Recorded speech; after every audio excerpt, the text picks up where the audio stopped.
På mat-fys-linjen så er vi meget jordnære, og det eneste, det kræver for at gå på den her linje, det er, at du er lidt glad for tal og bare det at lære. Så har du gået på mod, så er jeg sikker på, at den her linje det er noget for dig. Og dine fremtidsplaner, det er sikkert ikke noget, du er sikker på, hvad du vil endnu. Men på mat-fys-linjen, så har du jo matematik på A-niveau, og fysik og kemi på B-niveau, som stort set åbner alle muligheder. Selvom kemi også er et naturvidenskabeligt fag, minder det ikke så meget om hverken matematik eller fysik. Kemi er i daglig tale bare læren om grundstoffer og molekyler. Faget er meget spændende, men også ret omfattende. Det er ikke alt i verden kan beskrives med en simpel formel. Heldigvis ved vores kemilærer godt, at der er rigtig mange ting i kemi. Og hun er god til at gentage sig selv, så alle kan være med. Men samtidig så gør det heller ikke kemi kedeligt, da vi ofte er i laboratoriet for at lave forsøg. Personligt så er kemi et af mine stærkeste fag. Og jeg nyder hvert et øjeblik af vores timer. Om det så er i laboratoriet eller foran tavlen.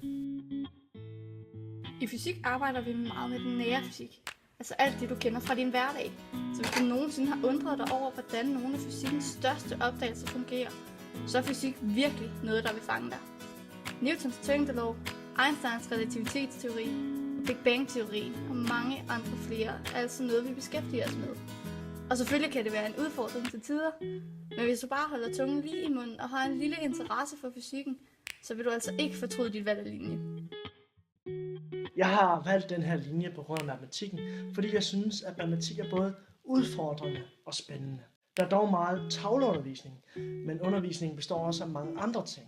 For eksempel har vi lavet konkurrencer i programmering af robotter. Og derfor så synes jeg, at det bedste ved matematikken, det er alle øvelserne og opgaverne, som får teorien til at give mening. Jeg synes desuden, at matematik er rigtig brugbart og giver en god forståelse for de andre fag på linjen.